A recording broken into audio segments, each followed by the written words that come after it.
Wajah Toli-Toli saat ini sangatlah memprihatinkan, menurun drastis hampir di semua sisi, jika tidak dikatakan lumpuh. Apalagi bila hujan datang menyapa, nyaris semua tenggelam. Makin kesini terasakan makin bermunculan problematika kompleks, dampak permasalahan yang tidak tuntas penanganannya. Ironinya, eksekutif dan legislatif, dalam hal ini Banggar, malah sibuk berbagi hibah dengan lembaga hukum. APBD digelontorkan untuk hibah proyek gedung berlantai 2 Kejaksaan Negeri Toli-Toli yang berulang dan besar. Jika kita mengacu pada peraturan pemerintah dalam negeri atau Permendagri nomor 77 tahun 2020, belanja hibah dapat dianggarkan dalam APBD sesuai kemampuan keuangan daerah, ditujukan untuk menunjang pencapaian sasaran program pemerintah daerah sesuai kepentingan daerah, mendukung terselenggaranya fungsi pemerintah, pembangunan, dan kemasyarakatan. Pemberian hibah juga memperhatikan asas keadilan, kepatutan, rasionalitas, dan manfaat untuk masyarakat. Pertanyaan yang muncul di kemudiannya, apakah Pemda setempat dalam hal ini Banggar memberikan hibah proyek gedung kepada Kejari Toli-Toli secara berulang dan besar sudah sesuai Permendagri nomor 77 tahun 2020 tersebut? Salah satu pimpinan Banggar, Jemi Yusuf, Wakil Ketua 1 DPRD dari fraksi Golkar, menolak diwawancara. Lantas, apa DPD Golkar Toli-Toli bilang atas keengganan Jemi Yusuf itu? Berikut komentar Ketua Bidang Kepartaian. Jadi, kalau terkait dengan pernyataan pribadi beliau tentang ada kesan tidak akomodatif dengan pers, itu menjadi tanggung jawab pribadi. Tapi kalau terkait pengawasan beliau dengan tugas-tugas pada penetapan anggaran DPR, tiga fungsi anggota DPR, maka itu menjadi urusan partai. Dan apa yang disampaikan oleh Pak Udin tadi akan kami konfirmasi ke yang bersangkutan. Jadi intinya begini, kami akan mengkoreksi rujukan hukum apa yang digunakan oleh Banggar terkait dengan anggota fraksi Partai Golkar, apa dasar hukumnya.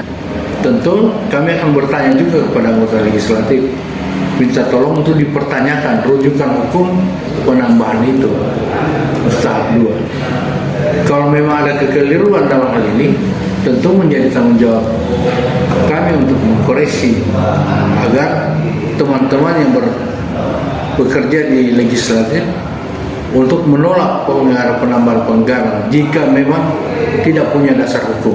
Kalau misalnya untuk kelancaran penegakan hukum, kelancaran operasional dalam rangka penegakan hukum, itu kan dugaan Bapak. Misalnya bisa seperti itu. Kalau untuk negosiasi urusan hukum itu urusan mereka, bukan urusan partai. Kami di partai tentunya akan melihat kinerja itu. Jika kemudian secara personal anggota fraksi Partai Golkar terbukti ikut melanggar, maka ancamannya ada PAW. Itu ancaman jelas dan keras Partai Golkar. Jika ada anggota partai kami, kader partai yang terlibat dalam proses kong kali kong, maka tentunya kami tegas. Yang jelas regulasinya kepada instansi vertikal bantuan pada kegiatan TNI masuk desa, TMND, Manunggal Masyarakat. Itu kan ada bantuan sampai 1 miliar, 1,5 miliar kemarin untuk pembangunan jalan. Intinya bantuan untuk masyarakat, untuk masyarakat, dimanfaatkan oleh masyarakat, kepada masyarakat dan atau organisasi lainnya. Ada misalnya PKK, ada Pramuka, ada bangunan musola di depan POM, di dalam pagarnya. Dulu pernah dibantu 25 juta dan itu dikembalikan diperintahkan oleh BPK untuk dikembalikan dananya. Dan dikembalikan. BPK yang perintahkan. BPK. Jadi kalau kemudian hibah kepada Kejaksaan Negeri Toli-Toli itu dalam bentuk fisik bangunan merupakan pelanggaran, tentu BPK lebih berkewenangan. Dia pasti perintahkan untuk kembalikan itu dana. Jadi saran saya, Bapak mengkonfirmasi teman-teman di BPK atau BPKP.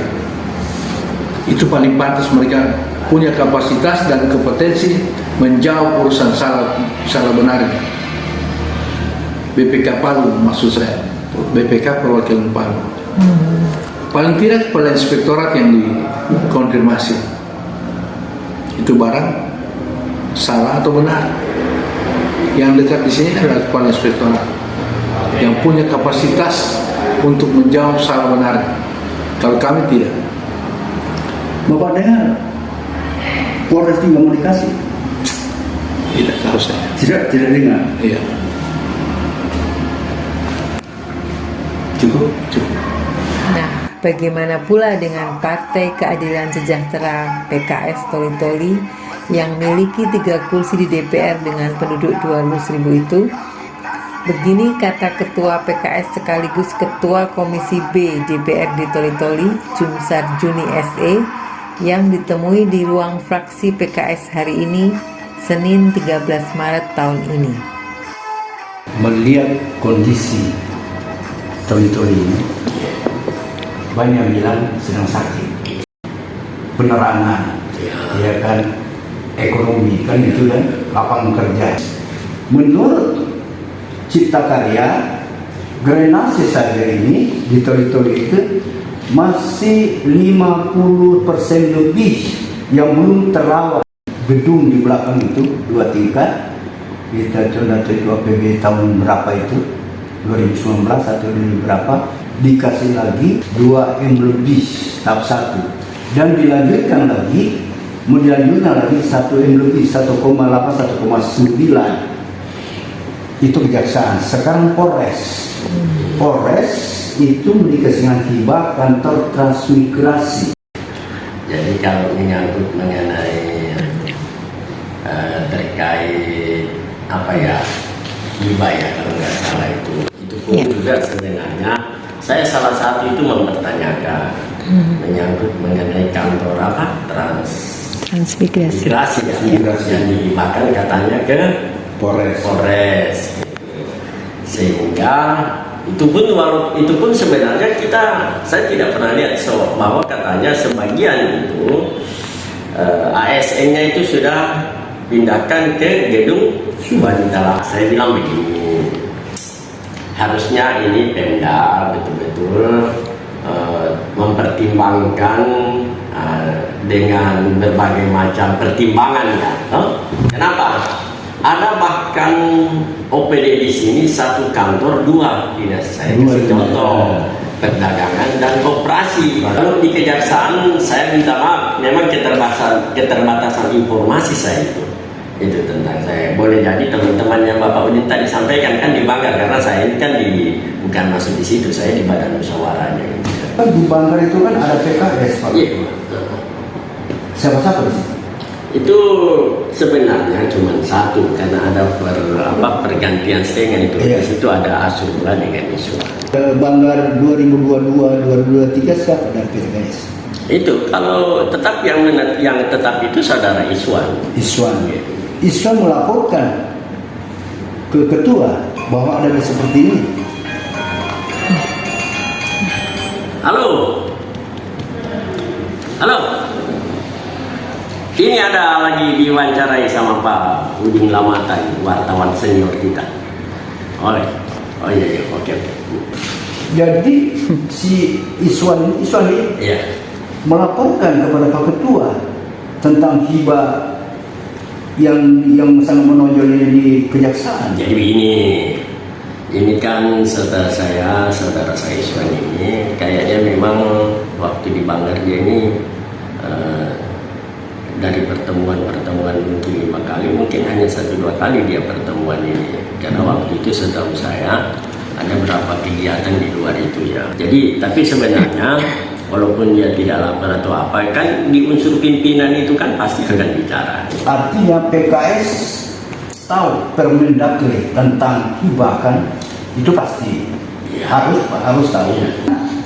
Di Permendagri halaman 43 intinya hibah itu diberikan jika ya kan keuangan daerah memungkinkan, ya kan diberikan kalau bermanfaat untuk kepentingan daerah, bermanfaat bagi masyarakat. Itu PKS tahu kan, dari Banggar tahu kan, dan harus tahu seperti itu kan. Nah, kembali lagi tadi, apakah PKS yang ada di Banggar itu pernah melaporkan ke ketua PKS bahwa terjadi seperti ini, diketuk ini barang, padahal bukan itu, padahal kita masih sakit, nggak pernah. Jadi kan kalau gitu kan domainnya itu nanti dari beberapa unsur pimpinannya, no? Nah, kalau umpamanya itu sudah Pimpinan Banggar. Iya. Yang saya maksud ini perwakilan. Bagaimana mungkin dia melaporkan sama saya kalau sementara dia juga kurang aktif di situ kan? Tentu itu. Jadi kurang memantau. Iya itu. Jadi oke, kita bukan. Saudara dipilih bukan di lotre, meski kami tak kenal siapa saudara, kami tak sudi